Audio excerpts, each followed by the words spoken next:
Alright, today we're going to learn proper media management using the Sony FS5. After you've shot your files and you've downloaded your folder onto the desktop, it will look like this. And let's open it up and see what we got. If you shot 4K, you'll find your clips in here. I'm going to right click, show package contents, click on BDMV, show package contents, and in the stream folder, that's where you would navigate to get to your clips. But we shot 10-bit 1080p, and we'll find those clips in XD root here in the clip folder. So the first thing that we want to do, so these MXF files are our video, and in the AVC HD it's called MTS. So the first thing that we want to do is rename our files, and so I'm going to say that this is scene 1 take 1, this is scene 1 take 2, and this is scene 1 take 3.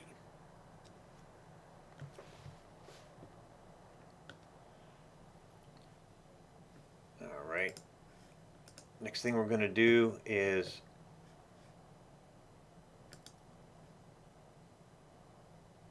make a new folder, and we're going to, this will be our project folder, project title, stay generic, and we're going to create a folder that says high res. We're going to call this original, and we're going to create a folder that says proxy. We're going to select those all and put them in a folder that we call media.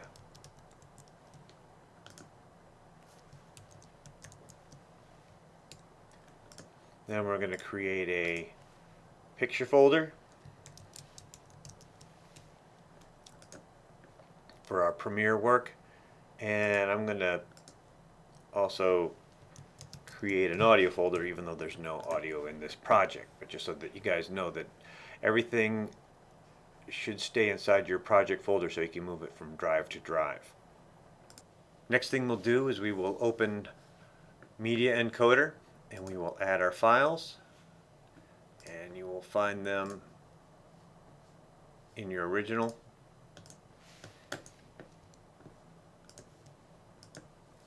I'm going to select them, and we are going to first make a high resolution folder. So we'll set this to QuickTime, we'll set this to Apple ProRes high quality, match our source. We will render 16 bits per channel,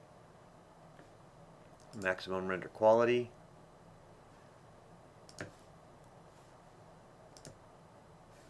And we will send that to our high-res file. Press the go button and let that bake.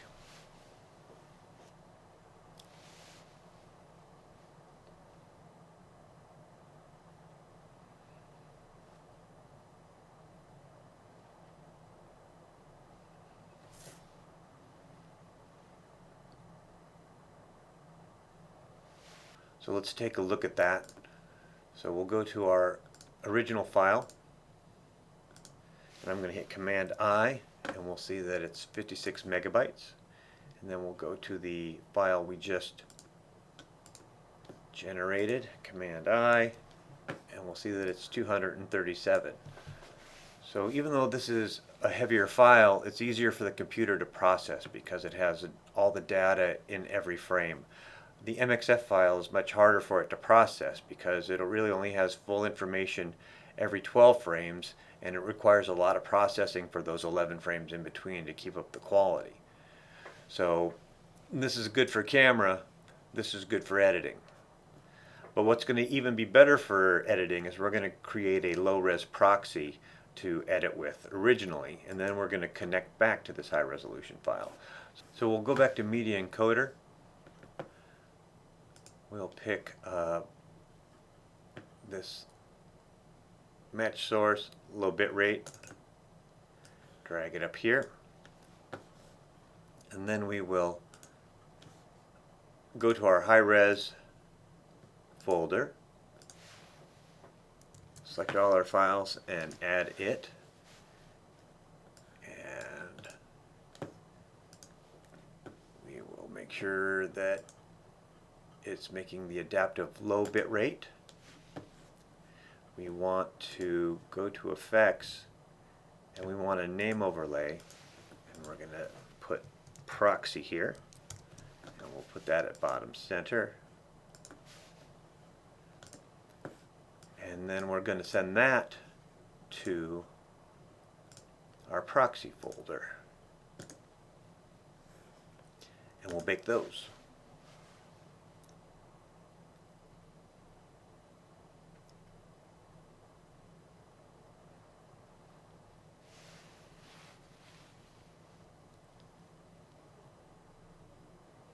Okay, let's take a look at that file.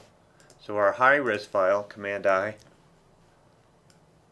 is 237 megabytes, and our proxy file, Command I, is 6 megabytes. So this is going to be really easy for us to edit, and then once we get to picture lock, we will match back to our high resolution footage so that we can then color correct and do our final export.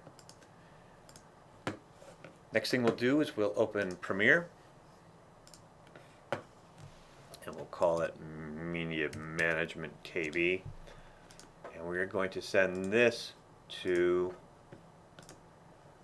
our project folder. We're going to put that in picture. I'm going to double click in here, and we're going to our media, and we're going to import that folder, the proxy folder. We're going to bring in our shots, and we'll see that these are the low-res clones. It says proxy on it so that we know that we need to reconnect it later. So we're going to edit this footage, and then we're going to say, hey, we have picture lock. Now we can match this all back. So what we're going to do is we're going to select these bad boys. I'm going to right click, and I'm going to say make offline. And now we are going to link to media, and we'll locate, and what we're going to do is go to our high res folder. I'm going to click here once, and then I'm going to click back here, and we'll click OK, and then it will have connected all of our footage. Now we can do the color correction and render. Good luck, guys.